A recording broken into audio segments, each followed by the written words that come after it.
Salut, c'est Big The Cat. Vous vous apprêtez à écouter la deuxième partie de l'épisode de Hot Takes et Slow Burn sur Devil May Cry, man. Alors, si t'as pas écouté la première partie, ça va être un peu chelou, tu vois. Donc, va écouter d'abord la première partie, histoire de pas être perdu, comme quand j'ai perdu Froggy. Oh, Froggy, non! Et te laisse pas manipuler par Babylone qui te dirait que tu peux écouter ça sans avoir écouté la première partie. Ils essayent de te bouffer le cerveau, man. Ouais, j'étais où, moi? Attends. Oh, Froggy, non! Froggy! Attention, les opinions que vous allez entendre dans ce podcast sont le fruit d'une intense réflexion, mais d'absolument aucune recherche concrète, comme toute émission de débat divertissement qui se respecte. Si vous pensez que Mythe l'imitator, c'est probablement vrai.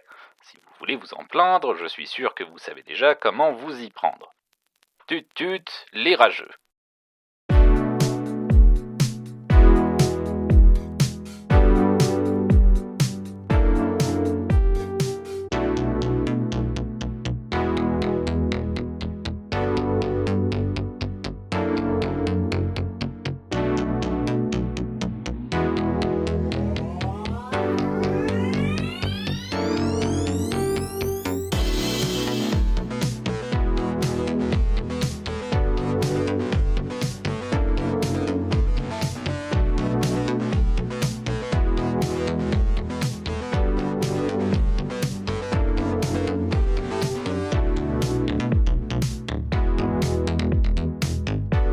Salut tout le monde, on s'est quitté la semaine dernière en plein épisode sur la belle saga des Devil May Cry avec Paul et on se retrouve cette semaine. Re-salut Paul. Ah bah re-salut, tu t'es bien reposé cette semaine? Je suis frais comme un gardon, C'est j'ai fou. dormi comme un loir et je suis prêt à distiller enfin ma hot take dont le public a été privé pendant le premier épisode. Aïe aïe aïe aïe. Accrochez-vous. Accrochez-vous, c'est parti. On arrive à la traversée du désert. Devil May Cry 4 ne s'est pas très bien vendu. Capcom décide de couper le robinet et se dit c'est la photo japonais, le jeu était trop japonais, on va occidentaliser la licence. Et en 2013, ils prennent Ninja Theory et leur disent bon les gars, occidentalisez-nous ça, tout ça, et donc sort DMC Devil May Cry, un jeu où faut couper les cinématiques pour que ce soit supportable. Ah mais c'était un gros doigt au.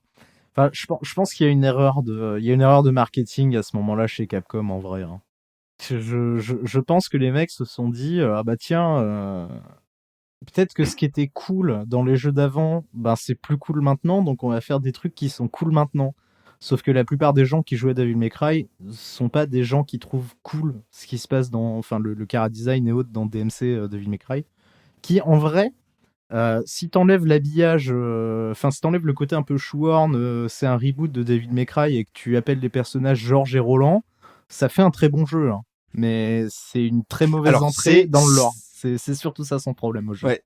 Non mais c'est un très bon jeu avec notamment les décors dynamiques qui se déforment devant toi, qui sont complètement ouf encore presque 10 ans après.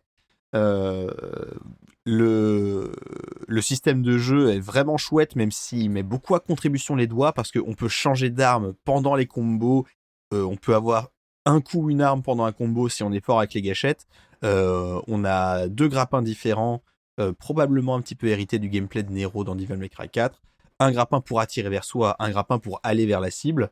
Et on peut faire des choses complètement folles, avec une exigence d'exécution qui est moindre, ce qui rend les choses un peu plus respirables pour les joueurs qui étaient découragés par la très très haute exigence des Devil May Cry précédents. Ouais, de toute façon, je pense que si vous voulez vous renseigner un petit peu sur qu'est-ce qui s'est passé pour que Capcom lâche une licence à un studio qui à l'époque n'était pas connu, hein, parce que là on fait ouais Ninja Theory, tout le monde Hellblade machin. Il me semble qu'à l'époque où il est sorti, le seul vrai jeu qu'ils avaient sorti c'était Enslaved. et enfin qui s'était en tout cas vendu correctement. Oui, si, Enslaved, c'est ça. Hein. Et qui en fait avait exactement les défauts qu'on va retrouver dans DMC Devil May Cry en fait, qui n'est pas nécessairement Ouais. un gameplay ultra profond, mais qui tient la route au niveau de sa DA, même si bon, effectivement, il est un peu il détonne beaucoup en fait finalement dans la licence DMC. C'est surtout ce que les gens lui reprochent. Finalement, c'est pas tellement son gameplay qui est carrément ok, même si peut-être un peu bordélique. C'est vraiment en fait le fait qu'ils aient essayé de rentrer dans une franchise avec lequel tu t'es attaché à des personnages mine de rien, parce que la franchise elle court depuis 12 ans au moment de la sortie du jeu. Ouais. Et là, Tout à fait. tu viens coller, tu viens coller des trucs en disant ah bah non, en fait, on remet tout à neuf. Le jeu n'a plus rien à voir avec ce qu'il était. Enfin, en tout cas, l'univers du jeu n'a plus rien à voir avec ce qu'il était. Je pense que c'est ça qui a fait râler les gens. Mais si vous voulez vous renseigner là-dessus, pour les anglophones, vous pouvez aller regarder l'excellente vidéo What Happened de Mac McMuscle qui concerne DMC Devil May Cry. Tu mettras le lien dans la description, je pense. Et puis voilà quoi. Ouais, on fera ça. Et donc, c'est un jeu qui essaie de refaire un petit peu l'histoire de Devil May Cry avec Dante qui va affronter Mundus et qui essaie aussi de refaire l'histoire de Devil May Cry 3 puisque Dante collabore avec Virgil, se rend compte que Virgil est son frère et combat surprise contre Virgil après avoir battu Mundus, qui se fait avec une trahison aussi subtile que le changement de personnalité d'Anakin Skywalker dans Star Wars épisode 3, La Revanche des Sith. Validé. Ce qui est un petit peu dommage, mais bon. Il voulait reposer les bases et la tentative est ratée, mais voilà, c'était une tentative. Donc bon, ce jeu-là, moi, je l'aime beaucoup quand je saute les cinématiques. C'est beaucoup plus compliqué quand on les laisse. Même si j'aime bien le journaliste Fox News démoniaque complètement déjanté, T'aimes pas le petit chapeau de Virgil là? T'aimes pas son petit fedora? qui a été supprimé dans la version définitive HD. Hein. Ce qui en dit long. Ils sont allés chercher le fedora et ils sont allés l'enlever. C'est fou, hein. Et ça rend le jeu meilleur, selon toi? Ça ne le rend pas pire. Ah, c'est bien. Vous commencez à répondre comme un politicien, c'est bien. Exactement. Et donc, il faudra attendre 6 ans après la sortie de ce jeu-là pour avoir Devil May Cry 5, le jeu où on a 3 personnages jouables, hein, puisque dans le 4, on en avait eu 2, et que dans le 3, on en avait eu 1,5. Alors, je crois que techniquement, dans le 4, t'en avais plus que ça, parce qu'il me semble que quand tu finis le jeu, tu peux jouer avec Lady et Trish. Ça change rien. Et la mais- version PC, tu peux même jouer Nero. Tu peux même jouer Nero, oui. Tu peux jouer Virgil Ouais, aussi d'accord. dans la version PC. Ok, d'accord. Mais Et donc, ce voilà, DMC5 qui sort d'ailleurs dans un silence assez assourdissant. un peu de nulle part. Parce qu'on l'avait jamais entendu venir. Moi, j'ai découvert que le jeu existait, mais vraiment par hasard, quoi. J'avais pas vu de news, il n'y avait pas eu d'annonce de quoi que ce soit. Il est vraiment sorti de nulle part. C'était une excellente surprise. Ouais, il est sorti un peu de nulle part, effectivement. Pour une licence qu'on pensait définitivement enterrée avec le reboot, qui du coup, critiquement, a pas été très bien reçu. Hein. C'était quand même ballsy de sortir ce jeu-là sans communication. Je sais pas trop comment ça serait passé s'ils avaient communiqué dessus, mais en tout cas, le jeu est vraiment sorti de nulle part. Il est sorti de nulle part, mais il était très très chouette, hein, puisqu'on pouvait incarner Dante, Nero. Nero, Dante et V, un mystérieux magicien qui ne se bat pas directement, mais qui se bat avec deux cauchemars qui l'aident dans ses combats. On a un énorme corbeau qui fait les attaques à distance et une panthère qui fait les attaques au corps à corps. Et un gros truc, un gros blob dégueulasse quand vous passez l'équivalent du Devil Trigger, donc la transformation démoniaque pour les autres persos. Mais d'ailleurs, c'était pas à toi que j'avais fait remarquer que justement c'était très très cramé qui était V, justement par la preuve de ses familiers. Bah oui, parce que c'est le chanteur du Club des Losers, né sous le signe du V. Même moi, je l'aurais pas osé celle-là, tu vois. mais Non, mais elle est bonne. c'est ça qui Elle fait est la bonne. différence entre toi et moi. C'est vrai. C'est vrai. Et donc, oui, bah, si on est très au point sur le lore de Devil May Cry, c'est complètement cramé que V, en fait, c'est pas n'importe qui. Déjà, il fait des Devil Trigger. Il a l'air pas bien portant. Et le méchant démon que le Power Duo essaye d'attaquer, personne le connaît en enfer, ce qui est quand même un peu chelou Ouais, c'est aussi. quand même bizarre ce mec qui est un peu mégalo et que personne connaît et que ouais, c'est marrant qu'il sorte de nulle part. Ouais, Hein. C'est bizarre aussi ouais, c'est bizarre. Et cet autre puis, personnage jouable là qui sort de nulle part, qui a un nom qui commence par V, qui se bat avec 3 familiers dont l'un s'appelle Griffon, l'autre s'appelle Shadow et l'autre s'appelle Nightmare. Ça rappelle un peu des boss du premier. C'est bizarre. Je vois vraiment pas ce que je pourrais faire de ces informations. non, et puis c'est bizarre aussi au début quand Nero se fait arracher son bras par un mystérieux personnage encagoulé et qu'il est obligé de se battre avec un bras mécanique au lieu d'un bras Qui démoniaque. est une mécanique incroyable d'ailleurs, hein, la mécanique du bras là, je sais plus comment ils appellent ça, le Devil, je sais plus quoi, le Devil Arm, qui est une mécanique vraiment C'est du vraiment génie. cool dans le jeu, hein, pour le coup. Mm. Puis je trouve aussi que le jeu se revient aussi à cette formule de Devil May Cry, c'est un peu le fun. C'est un peu faire des trucs débiles tout en rendant ça visuellement plutôt cool. Moi, j'ai un souvenir excellent de la séquence d'intro sur le banger du jeu qui est incroyable, qui se déroule sur 1 minute 30. Ah ouais, Pour incroyable. vous représenter le truc, c'est 1 minute 30 d'un minibus qui fait un espèce de tonneau après avoir pris un espèce de tremplin où tout le monde défouraille des démons. Et enfin, la séquence d'intro, je la trouve incroyable. Et pour moi, elle set très très bien l'ambiance du jeu. Tu es de retour à un jeu qui se prend pas trop au sérieux, qui a quand même des mécaniques qui Ah, est c'est plutôt clair. exigeantes, enfin qui sont plutôt exigeantes, pardon. Et ouais, enfin c'est le retour d'une licence, enfin c'est le retour de la licence telle qu'on l'aime en fait. C'est fou. Je trouve que ça a été un tour Ouais. de force de le réadapter Alors, comme ça, quoi. ouais, là, c'était très très chouette. Excellente séquence d'intro, super gameplay. On est tout de suite dans le vif du sujet, on est tout de suite dans l'action. C'est vraiment très agréable. Et donc, grosse révélation à la moitié du jeu. En fait, le démon qu'on affronte, c'est la partie démoniaque de Virgil qui s'est séparé de sa partie humaine, qui se révèle être V. Ouais, En fait, V n'est pas du tout là pour vaincre ce démon. Il est là qui pour. se révèle surtout être l'acteur de Kylo Ren / Jean Sarkozy, parce que il Ah oui. a vraiment Alors, sa c'est gueule. Hein. complètement Adam Driver. Ouais, V, complètement. c'est Adam Driver avec un manteau gilet en cuir. C'est Ah, incroyable. c'est fou, hein. Je sais pas s'ils l'ont vraiment basé dessus ou si c'est un OC, mais enfin, c'est très bizarre. Mais moi, je trouve aussi qu'il ressemble terriblement à Jean Sarkozy avec les cheveux noirs. Du coup, je vais garder cette analogie en tête. Mais ok. Et, donc, voilà, V, en fait, cherche à refusionner avec Urizen pour Quel nom de merde. redevenir Virgil. Quel nom de merde, Urizen. Oh, putain. écoutez, tu sais au point où on en est. C'est vrai. Et du coup, duel au sommet entre Virgil et Dante, comme au bon vieux temps, interrompu par Nero qui révèle ses vrais pouvoirs et qui révèle aussi qu'en fait, Eh ben, surprise, c'est surprise, peut-être le fils de c'est le fils de Virgile.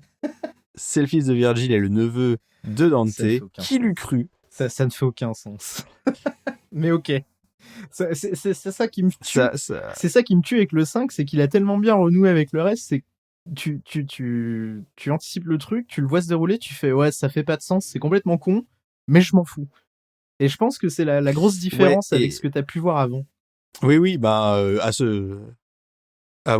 Devil May Cry, il se prend trop au sérieux pour son propre bien et en fait, l'histoire, si t'enlèves le côté se prend trop au sérieux, elle tient debout. C'est juste que ils Oui, tout à fait. ils ont joué ça comme si c'était Spec Ops The Line, alors que c'est Devil May Cry, quoi. Belle analogie.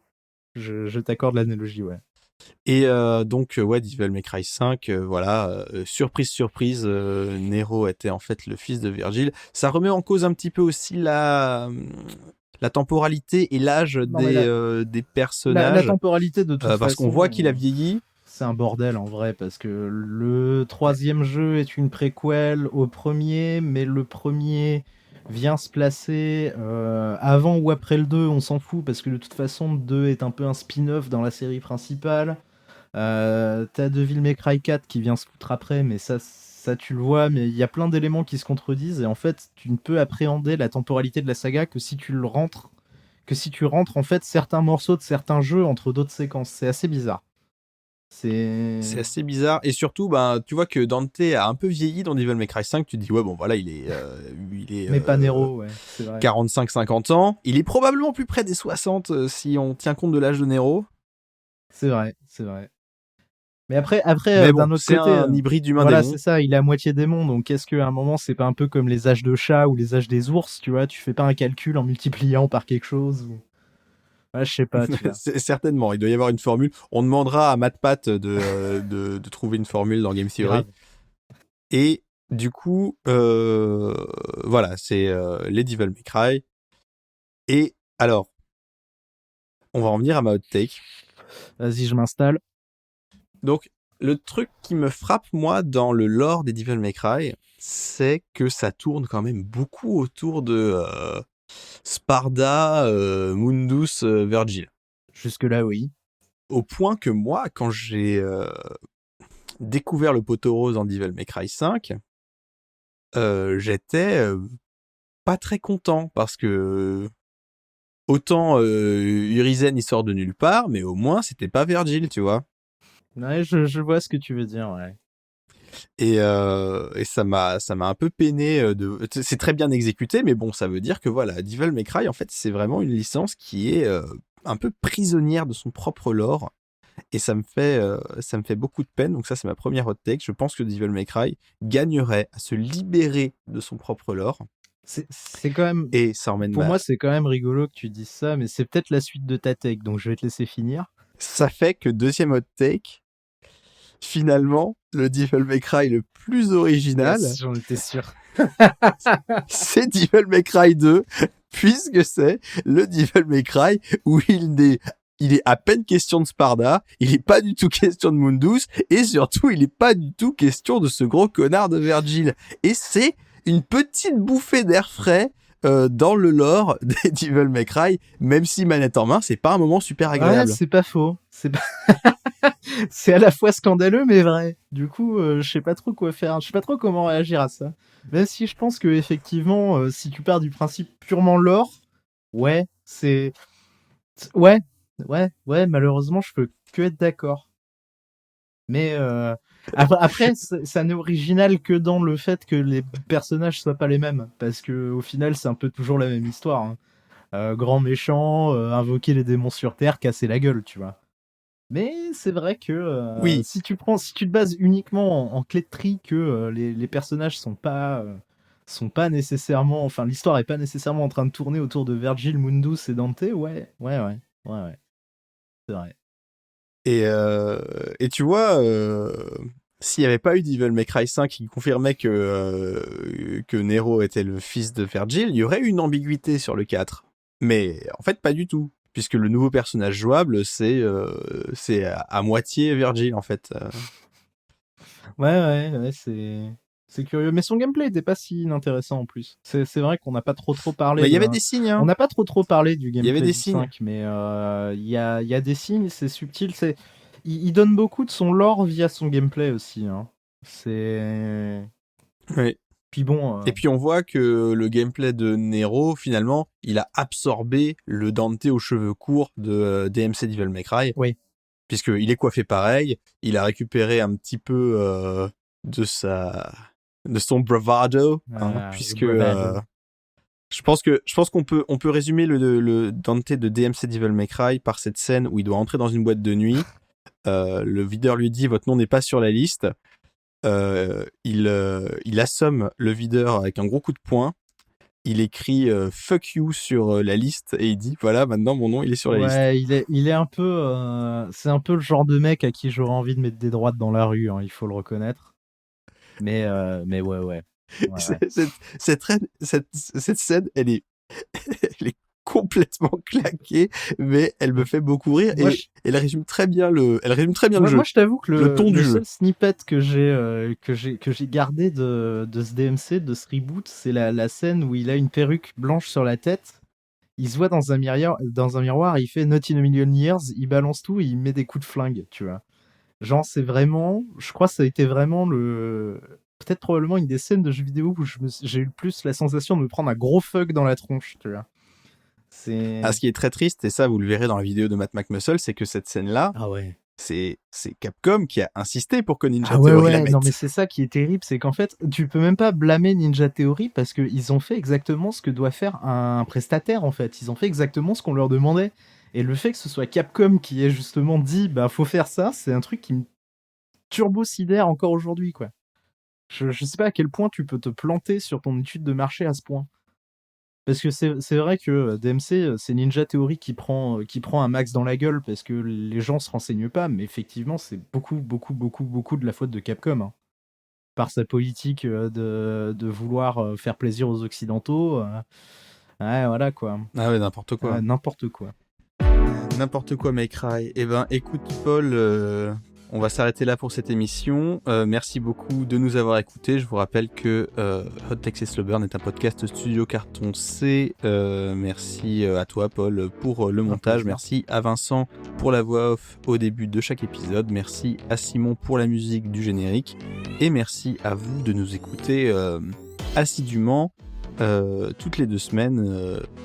Pour profiter de ces grands moments où je vous mets au seuil du désespoir en vous disant c'est n'importe quoi, mais en même temps, il a pas tort. Vous êtes scandaleux, monsieur Lamite. Vous êtes scandaleux. Eh oui, mais on est sur le service public.